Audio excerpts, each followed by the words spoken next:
Now, in a recent interview, feminist writer Faye Weldon revealed that she believes marriage is sometimes a commercial exchange. Speaking about her time as a single mother in the 50s, she admits she married her first husband for security rather than love because it was a thing to do for girls in her situation. She says, you married someone for a roof over your head and to be kept, and you would provide services of a domestic and sexual nature in return for your keep.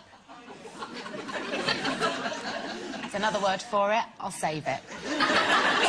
But in this day and age, could we respect a woman who marries purely for financial reasons? Well, I think it's if that's what she wants to do, and she knows what her role is, he knows what her role's going to be. There's a lot of men that actually would find that satisfying, knowing that their wife's their focus point, number one, going to be fed.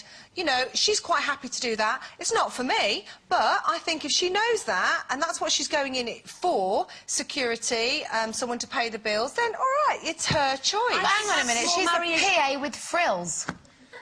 Well, not really. I mean, with a list of extras. Sure. Oh, so in this day and age, really? Do you think that's acceptable? No, I do. Maybe that's enough for her. Maybe she doesn't want to get up in the morning and go to work. Maybe she wants to clean the house and cook and look after her man. Good luck to her. I'm sorry, I just need to clear up. We're talking women in general, not Faye Weldon, because obviously Faye's situation was very different. Yeah. But I think what Zoe said, I think that's more almost marrying for traditional reasons and security rather than just marrying for money. I mean, how I see the marrying for money is girls who literally go out to set their cap, to sort of ensnare a man. Do you know what I mean? I mean, I remember years ago when I was... It's just sort of the analogy comes to mind. When I was going out with my one rich man, who I did actually love, and when we broke up, it was my mother that had the nervous breakdown. But he took me to, why don't you just give it one try? And but basically, we went to this gorgeous hotel in Italy, and I remember sitting around by the pool. And there was these young girls who can't have been much more than 19, 20, 21. And they were sort of rubbing sun oil on the back of these granddads. I mean, little wrinkly granddads. And I just thought, there is no money in the world that would have me going and... I've got a friend of a friend, who sole purpose in life was to go and find herself a rich man. Didn't want to work, very beautiful girl, so she would have been a good catch, and now has this fabulous life. Whether she fancies him or not, I don't know. I've never really asked her, I doubt it. But that was her choice, you know, he's happy, she's happy, so what? No, say they're happy. What about love? Isn't marriage about love? Isn't that the most important ingredient? Well, just because she's not working doesn't mean to say she doesn't love him.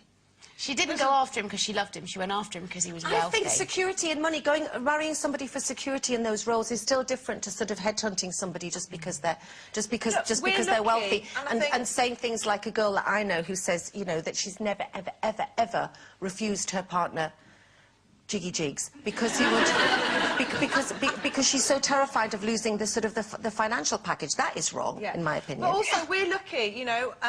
Jane and I, all we've known is music, and we've had a talent, and there was absolutely no way we could have not have gone down that road. So for me to cook and clean for a man and that be enough for me wouldn't have happened, or you. But there are some women that haven't got that and are quite happy that is their role, to look after their man. Good luck to them. Well, I have to say, I watched a programme called Pride and Prejudice. You probably know that.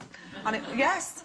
And I thought there's something about Mr. Darcy that I could go for, you know? Because it is... I think we've changed roles so much in our society, haven't we, in the last 100 years? And I think that's the problem now. Your parents used to pick, you know, someone who could look after you and the family, and love didn't really come into it that much in those days. And I'll tell you something else, girls, there's a lot of people in poor relationships who don't fancy or love their husbands as well. So I'd rather be rich in one than not, you know what I mean? They say money doesn't bring you happiness, but it makes miserable a darn sight better, doesn't it? Well, never mind marrying for money.